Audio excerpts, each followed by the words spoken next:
So welcome to iDream. నేను మీ అనుష కుమలి. వాళ్ళ మన గెస్ట్ ప్రముఖ surgical oncologist doctor Mohan Vamshi garu. వారితో ఇవాళ చాలా ఇంపార్టెంట్ విషయం డిస్కస్ చేయబోతున్నామండి. ఎందుకంటే మనం ఒకప్పుడు ఇంట్లో చేసుకుని ఫుడ్కే ప్రాముఖ్యతనిచ్చేవాళ్ళం. బట్ ఇప్పుడు బయట తినేవాళ్ళ సంఖ్య పెరిగింది, జంక్ ఫుడ్ తింటున్నాము, ఒక పక్క క్యాన్సర్ డేంజర్ బెల్స్ మోగిస్తోంది. సో ఈ సిచ్యువేషన్లో బయట మనం తింటున్న ఏ ఫుడ్ ఎంతవరకు సేఫ్ అన్నది ఒకసారి డాక్టర్ గారి మాటల్లో విందాం. నమస్తే సార్. నమస్తే అండి సార్. రీసెంట్గా మనం న్యూస్ చూసాము, కర్ణాటక లాంటి రాష్ట్రాల్లో, చాలా రాష్ట్రాల్లో ఫుడ్ శాంపిల్స్ తీసుకుని పానీపూరి కావచ్చు, పీచ్ మిఠాయి కావచ్చు, ఇంకా సమ్ షవర్మా లాంటి kind of foods, manchuria including ఏవైతే కలర్స్ వేసి అమ్ముతున్నారో అండ్ కెమికల్స్ వాడుతున్నారో సార్, అవన్నీ క్యాన్సర్ కారకాలు అని ఒక సర్వేలో చెప్పారు. 100% సార్. అందులో ఎటువంటి అనుమానం లేదండి. అసలు ఇప్పుడు తీసుకునే ఫుడ్ ఐటమ్స్ అన్నీ కూడా మీరు చెప్పిన ప్రతి ఐటమ్ కూడా క్యాన్సర్ కారకమేనండి. Sir, starting with cotton candy, పీచ్ మిఠాయి. చిన్నప్పుడు మన ఇద్దరం కూడా తిన్నాం. అవును, మీరు తిన్నారు లేదు తెలియదు, సిటీలో మేము విలేజెస్లో మేము తిన్నాం.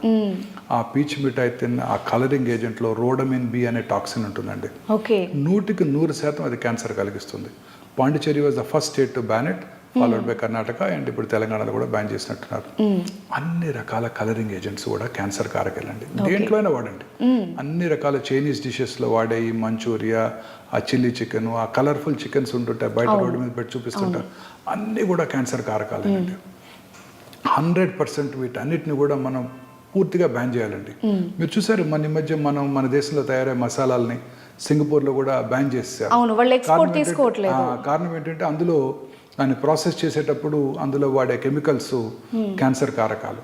అలాగే అదంతా ఎందుకండి, మనం రోజు తినే మైదా లేకుండా మీరు ఏమైనా తింటారా? మీ పిల్లలు మీరు ఏమైనా తింటారా? మీరు తినే ప్రతి స్వీట్, ప్రతి రుమాలి రోటీ, ప్రతి బిస్కెట్ లో కూడా ఖచ్చితంగా మైదానే ఉంటుంది. అన్నిట్లో మైదా ఉంటుంది. మీరు తినే malpuri, gulab jamun, any sweet you name it, jalebi, anything, any Indian sweet is made with this white powder, refined powder, maida. ఆ మైదాని వైటనింగ్ చేసేటప్పుడు అనేక రకాలైన కెమికల్స్ వాడటం జరుగుతుంది. దానివల్ల అది ఖచ్చితంగా క్యాన్సర్ కారకం.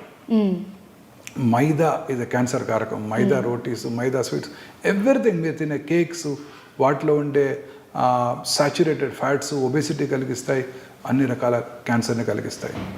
సో ప్రతి ఐటమ్ అండి, మనం తీసుకునే ప్రతి ఐటెంలో కూడా మన పిల్లలు తినే ప్రతి పొటాటో చిప్స్ దగ్గర నుంచి అన్ని రకాల ఐటమ్స్లో కూడా ఈ రీయూజ్డ్ ఆయిల్స్ వాడటం, ఈ కెమికల్స్ వాడటం, ఈ మైదా వాడటం. మైదా లేని ఐటమ్ లేదండి. చీపెస్ట్ ఫుడ్ ఐటమ్ మైదా. సో మీరు ఏ హోటల్కి వెళ్ళినా మైదాతోనే రోటీ చేసి పెడతారు. వీట్ రోటీతోనో లేకపోతే బాజిరా పౌడర్తోనో రోటీ చేయరు, మైదాతోనే చేస్తారు. టేస్టీగా కూడా ఉంటాయి. మైదాతో చేస్తే చోలే భటూరా, చాలా మంది నాకు సుందర్ పిచ్చయ్య కూడా చెప్తున్నారు ఆయన favourite food item chole bhatura. ఆ భటూరాలో ఉండేది ఏముందండి? మైదానే. అన్ని మైదానే. ఇవన్నీ కూడా క్యాన్సర్ కారకాలండి. రోజు మీరు చూస్తుంటారు మిర్చి బజ్జీలు చాలా బాగుంటాయి, హ్యాపీగా తింటారు. పకోడీలు, పునుగులు తింటుంటారా పిల్లలు? మీరు ఏముందండి ఎలా చేస్తారు? పొద్దున్నే అక్కడ బాండీ పెడతాడు, ఆ బాండీలో ఆయిల్ పోస్తాడు. అది ఏ రకమైన ఆయిల్ కూడా మనకు తెలియదు. దాన్నే రోజంతా వాడుతూనే ఉంటారు. వాటిలో వచ్చే కెమికల్స్ రీయూజ్డ్ ఆయిల్స్, వీటిలో వచ్చే కెమికల్స్. ఆ జిలేబీ దాంట్లోనే చేస్తారు, గులాబ్ జామున్ కూడా దాంట్లోనే చేస్తారేమో. సో ఇవన్నీ కూడాను అత్యంత పాయిజనస్ సబ్స్టెన్సెస్. ఈ హై టెంపరేచర్ హీట్లో చేసే ఈ బిస్కెట్స్ అన్నీ కూడా మైదాతోనే తయారు చేస్తారు. అవన్నీ కూడా పాయిజనస్ సబ్స్టెన్సెస్. మైదాతో చేసే ప్రతి ఐటెంని కూడా మనం పూర్తిగా బ్యాన్ చేసేయగలగాలండి. ఇండియాలో అదే మోస్ట్ పాపులర్. అలాగే నెయ్యికి సబ్స్టిట్యూట్గా వాడే డాల్డా, వనస్పతి, అన్నీ కూడా క్యాన్సర్ కారకాలే. అన్నీ కూడా క్యాన్సర్ కారకాలే.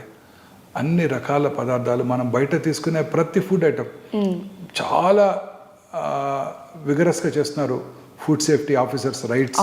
ప్రతి టౌన్లోను, ప్రతి తెలంగాణలో, ప్రతి విలేజ్లోను, ప్రతి మన హైదరాబాద్ సిటీలో అయితే ప్రతి ఏరియాలో కూడా రైట్ చేశారు. అన్ని చోట్ల కూడా ఇదే కనుక్కున్నారు. ఫేమస్ కఫేస్లో కూడా రీసెంట్ గా రైట్స్ అనే చేసి ఫేమస్ వెల్ నోన్ రెస్టారెంట్స్ అన్ని బ్యాన్ చేశారు. అన్నిట్లోనూ వాళ్ళు చూశారు ఏది ప్రాపర్ గా ప్రిజర్వ్ చేయబట్టలేదు. నిల్వ చేయబడిన non vegetarian items next day మైక్రోవేవ్లో హీట్ చేసి మనకు పెడుతున్నారు. మైక్రోవేవ్లో హీట్ చేసినవి అన్నీ కూడా క్యాన్సర్ కారకాలే. ఓకే. మీరు వాడే టెఫ్లాన్ కోట్, మన చిన్నప్పుడు మేము కూడా నాన్ స్టిక్ బాగుండేది, ఆయిల్ లేకుండా వేస్తున్నారు, ఆయిల్ లేకుండా దోశ తింటున్నాము, మనకు ఆయిల్ తగ్గిపోతుంది, నాన్ స్టిక్. ఆ టెఫ్లాన్ కోటింగ్ నుంచే కెమికల్ సబ్స్టెన్సెస్ దోశలోకి వెళ్ళి మన పొట్టలోకి వెళ్ళి అనేక రకాలైన క్యాన్సర్కు దారితీస్తున్నాయి. ఆ టెఫ్లాన్ కోటింగ్లో వేసే దోశలో వేసేటప్పుడు వచ్చే ఫ్యూమ్స్ మన తల్లిగారికి కూడా హాని కలిగించాయి. సో ఇవన్నీ కూడా నాన్ స్టిక్ ప్యాన్స్ అన్నీ కూడా మైక్రోవేవ్ను, ఆ ప్లాస్టిక్లో ఫుడ్ క్యారీ చేయటం, ప్లాస్టిక్ వాటర్ బాటిల్స్లో మైక్రో ప్లాస్టిక్స్ ఉంటే నిన్ననే ఒక స్టడీ బయటకు వచ్చేసింది. ప్లాస్టిక్ వాడి ఆ ప్లాస్టిక్ దాంట్లో స్టోర్ చేసే వాటర్లో కానివ్వండి, మెడిసిన్స్లో కానివ్వండి, ఇతరత్ర ఫుడ్ ఐటమ్స్ కానివ్వండి, ఏం స్టోర్ చేసినా ఆ మైక్రో ప్లాస్టిక్స్ వాటిల్లో ఉంటేనే నిన్ననే ఒక స్టడీ చెప్పారు. సో ఈ రకరకాలుగా plastic usage, reused oils, colours, మీరు ప్రతి బయట మీరు స్విగ్గీలోనో జొమాటోలో ఏ ఫుడ్ ఆర్డర్ చేసినా అవన్నీ కూడా వాళ్ళు మైక్రోవేవ్లో వేడి చేస్తారు, ప్లాస్టిక్ కంటైనర్లోనే మనకు పంపించడం జరుగుతుంది. ఆ హీటెడ్ ఫుడ్ ప్లాస్టిక్ కంటైనర్లోకి వస్తాయి, ఆ మైక్రో ప్లాస్టిక్స్ ఫుడ్ ఐటెంలోకి వస్తాయి, వాటిని మన పిల్లలకి ఇంజెస్ట్ చేస్తున్నారు, వాళ్ళందరికీ కూడా క్యాన్సర్ వచ్చే అవకాశాలు పెరిగిపోతున్నాయి. క్యాన్సర్ ఇన్సిడెన్స్ ర్యాపిడ్గా పెరగడానికి ఇదే కారణం. ఓకే. 2002లో నేను బసవతారకం క్యాన్సర్ హాస్పిటల్ డైరెక్ట్గా జాయిన్ అయినప్పుడు ఒక్క ప్రైవేట్ క్యాన్సర్ హాస్పిటల్, 45 మంది క్యాన్సర్ హాస్పిటల్స్ ఉండేవారు, క్యాన్సర్ పేషెంట్స్ ఉండేవారు. ఇవాళ 20 ఏళ్ల తర్వాత 45 క్యాన్సర్ హాస్పిటల్స్ ఉన్నాయి 2 తెలుగు రాష్ట్రాల్లో, ఒక్క చోట కూడా బెడ్ ఖాళీ లేదు. లక్షల్లో పెరిగిపోతున్నారు క్యాన్సర్ ఇన్సిడెంట్స్. దీనికి కారణం ఈ food life style changes, food items. ఇవే కాకుండా మనం వాడే ఫెర్టిలైజర్స్, ఈ ఫుడ్ తయారు చేయడానికి మనం వాడే పెస్టిసైడ్స్, ఆ ఫుడ్ని మ్యాంగోస్ని, ఫ్రూట్స్ని కలరింగ్ ఏజెంట్స్ చేసి వాటిని రైప్గా చూపించడం, ఈవెన్ సపోటాలు కూడా చేస్తున్నారంట. సో ఇవన్నీ కూడా క్యాన్సర్ కారకాలు. సరే, ఇప్పుడు మీరు చెప్తున్న ప్రకారము ఎప్పుడైతే మనం బయట తినడం స్టార్ట్ చేసామో అప్పటి నుంచే క్యాన్సర్ కూడా పెరుగుతోందని అనిపిస్తుంది. స్విగ్గీ స్టార్ట్ అయిన రోజు నుంచి క్యాన్సర్ ఇన్సిడెన్స్ పెరిగిపోతుంది. చాలా కరెక్ట్. గత 10 ఏళ్ళు అయింది స్టార్ట్ అయ్యి, ఈ 10 ఏళ్లలోనే పెరిగిపోయింది. 2010లో బ్రెస్ట్ క్యాన్సర్ ఇన్సిడెన్స్ సంవత్సరానికి 80,000 న్యూ కేసెస్. ఇవాళ 2,24,000 new cases. Gastro intestinal tract cancers 2,40,000 భారతదేశంలో. ఇది ICMR వారి అంచనా. మా డాక్టర్స్ అలాగే సైంటిస్టులు అంచనా ఏంటంటే దీనికి 3 రెట్లు ఎక్కువ ఉంటుంది భారతదేశంలో క్యాన్సర్ ఇన్సిడెన్స్. మన పాపులేషనే ఉంది చైనాలో కూడా 145 మంది, 144 వాళ్ళది. అక్కడేమో 48 లక్షల new cancer patients per annum, ఇక్కడేమో 16 లక్షలు. ఎట్లా నమ్ముతాం? నమ్మలేం. మనలో కూడా అంతే ఉంటుంది, ఇంకా అంతకన్నా ఎక్కువ ఉంటుంది. Chinese eat very healthy food, వాళ్ళు తినే ఫుడ్ వెరీ హెల్దీ ఫుడ్. వాళ్ళు గ్రీన్ టీ ఎక్కువ తాగుతారు, వాళ్ళు ఫ్రూట్స్ అవి ఎక్కువ తీసుకుంటారు. అఫ్ కోర్స్ వాళ్ళు నాన్ వెజ్ కూడా ఎక్కువ తింటారు, అది వేరే విషయం. అంటే వాళ్ళ ఫుడ్ లో అడల్ట్రేషన్ చాలా తక్కువ కదా సార్ బయట దేశాలతో పోలిస్తే? స్ట్రిక్ట్ స్ట్రింజెంట్ రూల్స్, అడల్ట్రేషన్ తక్కువ ఉంటుంది వాళ్ళకు, చాలా తక్కువ. వాళ్ళకన్నా మన క్యాన్సర్ ఇన్సిడెన్స్ ఎక్కువగా ఉంటుంది. సేమ్ పాపులేషన్ మంది కూడా. అవును. సో డెఫినెట్లీ క్యాన్సర్ ర్యాపిడ్గా పెరగడానికి ముఖ్య కారణం మనం కన్జ్యూమ్ చేసే ఫుడ్, రకరకాల ఫుడ్ ఐటమ్స్, ముఖ్యంగా అవుట్ సైడ్ తినే ఫుడ్. సో అలాగే రకరకాల ఫుడ్ ఐటమ్స్. మన ఇండియన్ ఇది స్వీట్స్ అన్ని కూడా వైట్ మైదాతో తయారు చేస్తారు.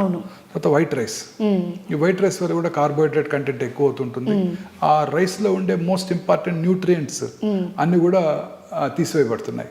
సో అది తప్పనిసరిగా దంపుడు బియ్యము, హ్యాండ్ పౌండ్ రైస్ కానివ్వండి, బ్రౌన్ రైస్ కానివ్వండి, ఇవి పార్బాయిల్డ్ రైస్ కానివ్వండి తీసుకున్నట్టయితే డెఫినెట్గా ఈ ఒబేసిటీ వచ్చే అవకాశాలు తగ్గిపోతాయి.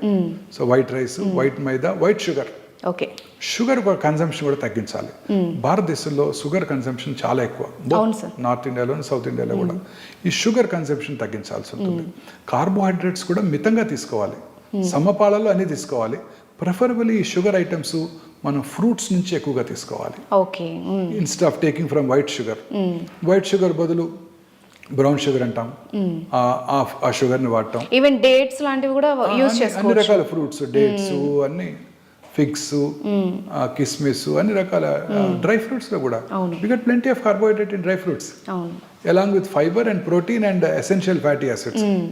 So white sugar, white rice, white maida, ఈ 3 కూడా మనం పూర్తిగా తగ్గించేయాల్సి ఉంటుందండి. తగ్గించినట్టయితే ముఖ్యంగా సౌత్ ఇండియాలో వైట్ రైస్ ఎక్కువ తింటున్నాం. అవును సార్. దాన్ని పూర్తిగా మనం దీంతో రిప్లేస్ చేయాల్సి ఉంటుంది. సార్ ఒకటి ఇప్పుడు ఏవి తినకూడదో చెప్పారు కదా, ఏవి తింటే ఎలా తింటే బెస్ట్, కొంచెం at least prevention is better than cure కదా. వెరీ కరెక్ట్ అండి. మనం తీసుకునే ఫుడ్ ఐటమ్స్ ముఖ్యంగా ఈ ఫ్రూట్స్, ఫుడ్లో lot of essential nutrients, antioxidants, carrots, beetroots వాటిలో కూడా యాంటీ ఆక్సిడెంట్స్ ఎక్కువ ఉంటాయి. ఫ్రూట్స్, వెజిటబుల్స్ బాగా ఎక్కువగా తీసుకోవాలి. Okay. Preferably organic, fruits, vegetables ఎక్కువగా తీసుకోవాలి రెగ్యులర్గా. ఆ తర్వాత ఈ కార్బోహైడ్రేట్ కంటెంట్ని బాగా తగ్గించాలి. అంటే మిగతా సమంగా 50% from carbohydrates, 30% from protein and 20% fat content ఉండాలి మన ఫుడ్ ఐటమ్స్లో. Fatty content especially saturated foods ఎక్కువగా ఉండేవి, processed foods, processed meat, processed foods అన్నీ కూడా ఇప్పుడు రోజు మీకు దొరికేవన్నీ అవే కదా. అవును సార్. పిల్లలు మీరు తినేవన్నీ అవే ప్రాసెస్డ్ ఫుడ్స్, అన్ని ప్రిజర్వేటివ్స్ వేసి నిల్వ ఉంచిన ఫుడ్స్. ఆ ప్రాసెస్డ్ ఫుడ్స్ అన్నీ కూడా పూర్తిగా తగ్గించేసి రెడ్ మీట్ కన్సంప్షన్ కూడా బాగా తగ్గించి, మీట్ తినాలనుకునే వాళ్ళు ప్రిఫరబుల్లీ ఫిష్, సీ ఫిష్ ఎక్కువగా తీసుకుంటూ, వీటిలో omega-3 ఫ్యాటీ యాసిడ్స్ ఎక్కువ ఉంటాయి. సో వాటిలో ఉండే న్యూట్రియంట్స్ క్యాన్సర్ని రాకుండా చేస్తాయి. సీ ఫిష్ ఎక్కువగా తీసుకుంటూ, తర్వాత దూరాలు వాటికి దూరంగా ఉంటూ, ఆ ఫ్రూట్స్లో కూడా అన్ని ఫ్రూట్స్ కూడా మనకి సీజనల్ ఫ్రూట్స్ అన్నీ కూడా మనకి వెరీ యూస్ఫుల్. బెర్రీసే కానక్కర్లేదు, అన్ని fruits. Berries are supposed to be the best. They contain lots of antioxidants, lots of nutrients. But అన్ని రకాలు మన రోజు దొరికే సీజనల్ రేక్కాయలు, జాంకాయలు, అన్ని రకాలు మన ఇంట్లో కివీ ఫ్రూట్, డ్రాగన్ ఫ్రూట్ తినక్కర్లేదు. మనకు దొరికే మన ఫ్రూట్స్ తీసుకుంటే, బత్తాయికాయలు, ఆరెంజెస్ అన్నీ తీసుకున్న, ఆరెంజ్ కాయలు అవి తీసుకున్నట్టయితే యాంపుల్ డైట్ మనకి ఎసెన్షియల్ న్యూట్రియంట్స్ వస్తాయి. మన క్యాన్సర్ రాకుండా చేసుకోవడానికి కూడా అవకాశం ఉంటుంది.